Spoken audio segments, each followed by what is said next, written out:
Hello students, today we are going to start subject Hindi, standard 3rd and chapter number 14 मंत्री की खोज।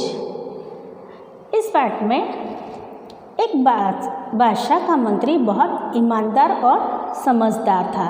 एक दिन मंत्री ने वृद्धावस्था के कारण, मतलब वो बूढ़ा हो गया था, उसके कारण उसने सेवानिवृत्ति की प्रार्थना की। मतलब उसे अब काम नहीं करना था, मतलब सेवानिवृत्ति मतलब उसे काम से छुट्टी लेना था, तो उसकी प्रार्थना की। पर बादशाह ने मंत्री के सामने एक शर्त रखी। क्या शर्त रखी? कि वे अपने स्थान पर नियुक्त करने के लिए एक ईमानदार व्यक्ति की खोज करें, तब उसे वो निवृत्त कर सकते हैं। मंत्री बहुत ईमानदार था, तो वो उसके ही जैसा समझदार और ईमानदार दूसरे व्यक्ति की खोज करे, तब वह सेवानिवृत्ति ले सकता है। तब मंत्री ने कहा, ठीक है, आप नगर में ढिंढोरा पिटवा दीजिए। मतलब हम नगर में अनाउंस करवाना, नगर में ढिंढोरा पिटवा दीजिए कि आपको मंत्री पद के लिए एक व्यक्ति की आवश्यकता है। अब आपसे इस पद के उम्मीदवार के लिए मिलने आए तो आप उनसे नाचने के लिए कहना। मतलब मंत्री ने ढिंढोरा पिटवाने को कहा, और जब कोई व्यक्ति मिलने आए तो उससे क्या कहना है? नाचने के लिए कहना, ऐसा मंत्री ने कहा।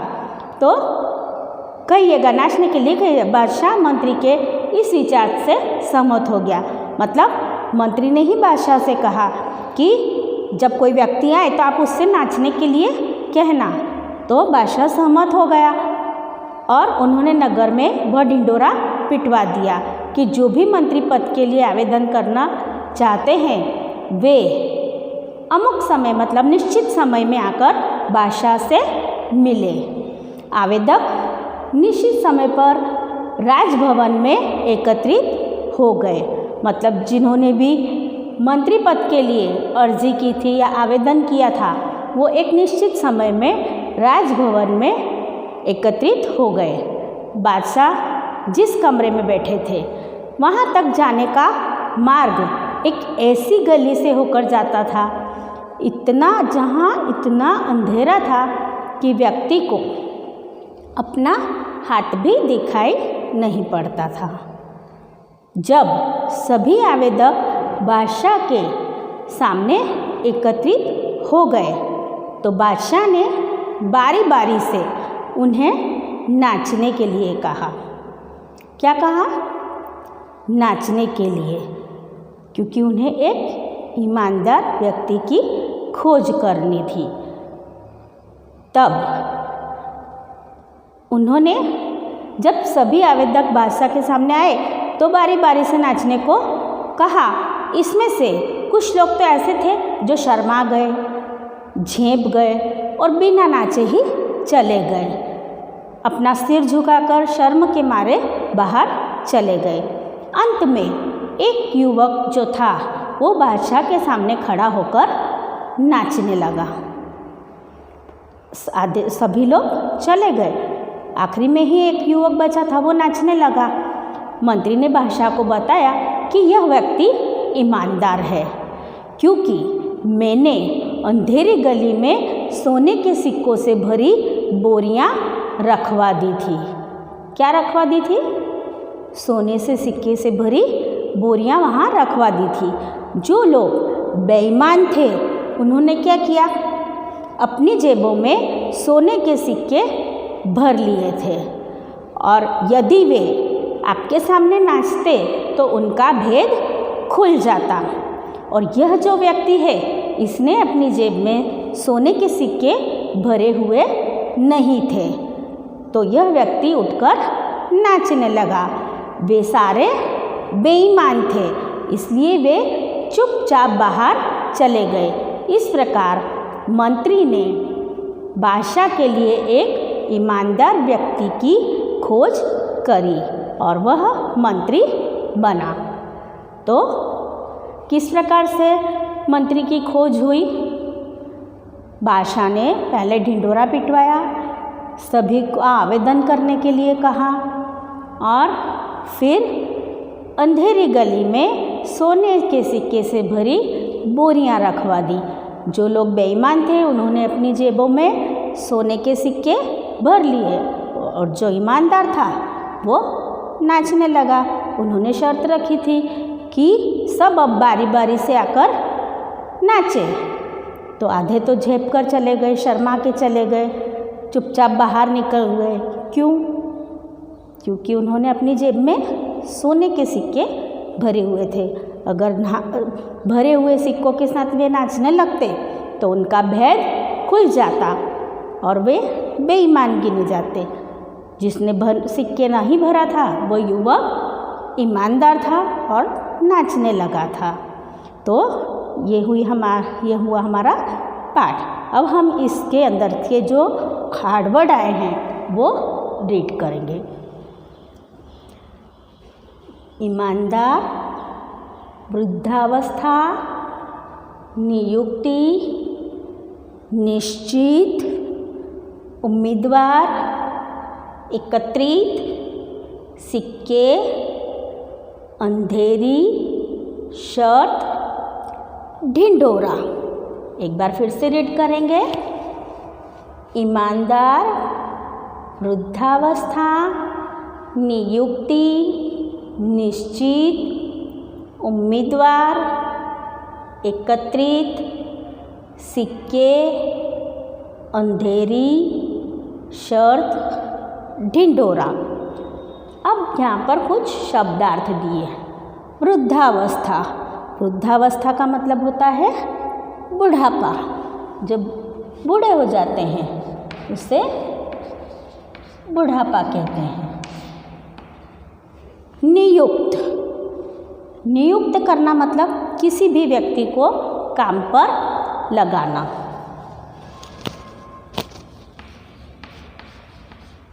काम पर लगाना। अब है उम्मीदवार, वह आदमी जो उस पद को पाना चाहता है। वह आदमी जो उस पद को पाना चाहता हो। सेवा निवृत्ति, सेवा निवृत्ति मतलब काम छोड़ देना, मतलब नौकरी जो भी करते हैं उससे छुट्टी।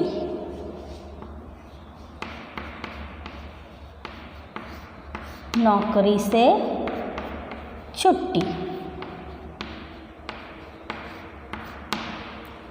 खोज, खोज करना मतलब ढूंढना।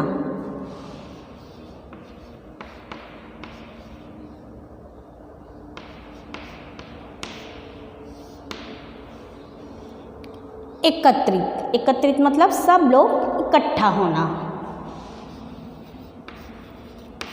इकट्ठे। ओके, हम इनको रीड करेंगे वन टाइम फिर से।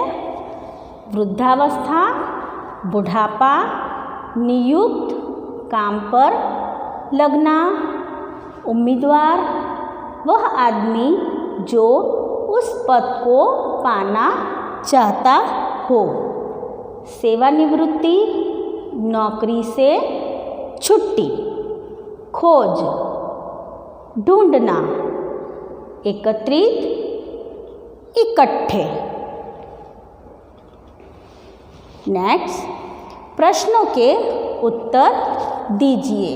यहाँ पर कुछ प्रश्न दिए हैं, हमें उनके उत्तर लिखना है।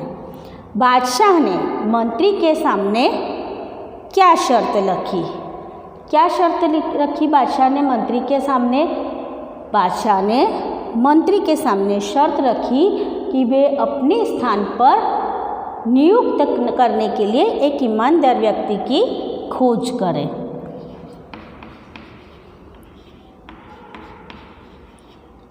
बादशाह ने मंत्री के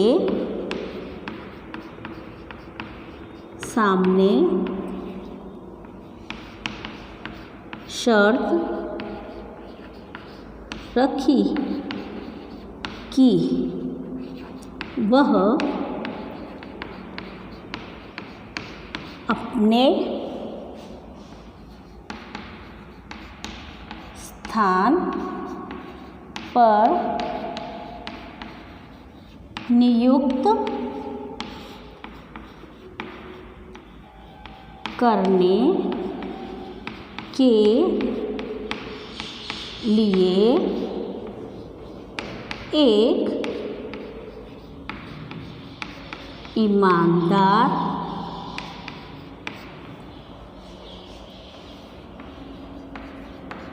व्यक्ति की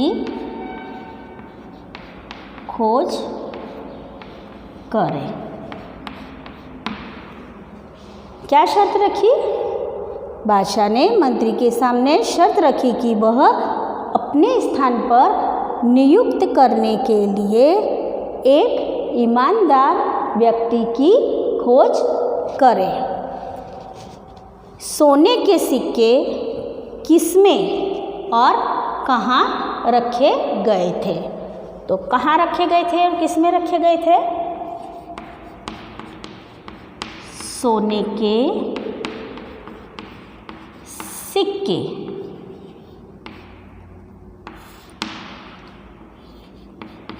बोरियों में भरकर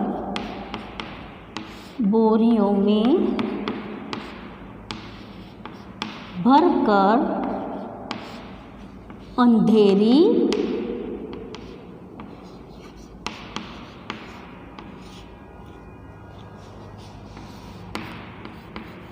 गली में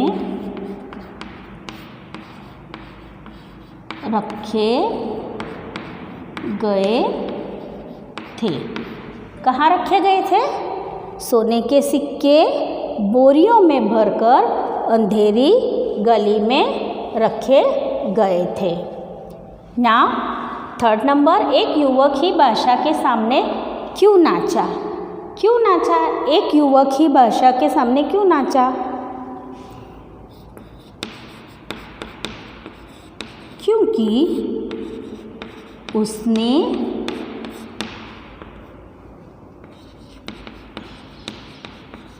अपनी जेब में सोने के सिक्के नहीं भरे थे। वह एक ईमानदार व्यक्ति था। वही क्यों नाचा? क्योंकि उसने अपनी जेब में सोने के सिक्के नहीं भरे थे और वह एक ईमानदार व्यक्ति था। नाउ नेक्स्ट, लिंग बदलिए मीन्स जेंडर। बादशाह का हम क्या करेंगे? इसका लिंग बदलेंगे तो बेगम। स्त्रीलिंग और पुल्लिंग होता है। स्त्री जाति, पुरुष जाति। तो यहाँ पुरुष जाति है, पुल्लिंग है, हम स्त्रीलिंग लिखेंगे बेगम। बादशाह बेगम, राजा रानी, आदमी औरत, पति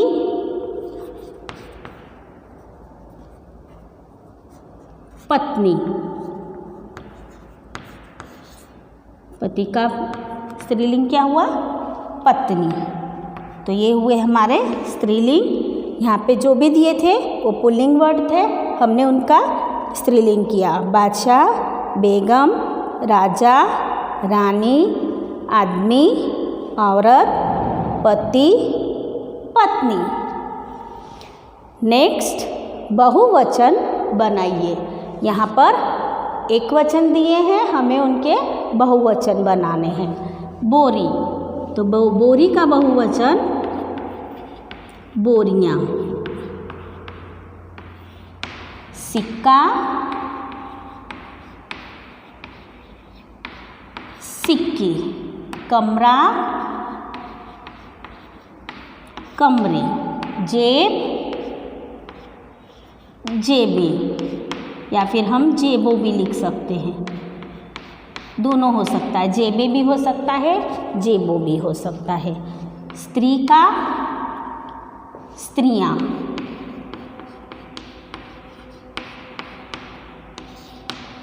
बोरी बोरियाँ, सिक्का सिक्के, कमरा कमरे, जेब जेबें, स्त्री स्त्रियाँ। और इस पाठ के कुछ मौखिक प्रश्नोत्तर भी हैं, तो हम उनके मौखिक आंसर भी देंगे। बादशाह का मंत्री सेवानिवृत्ति क्यों चाहता था? क्यों चाहता था बादशाह का जो मंत्री था वो सेवानिवृत्ति क्यों चाहता था? तो वो बूढ़ा हो गया था। क्यों सेवानिवृत्ति चाहता था? क्योंकि वह बूढ़ा हो गया था और उसमें जो काम करने की क्षमता थी वह नहीं रही थी, इसलिए वो सेवानिवृत्ति चाहता था।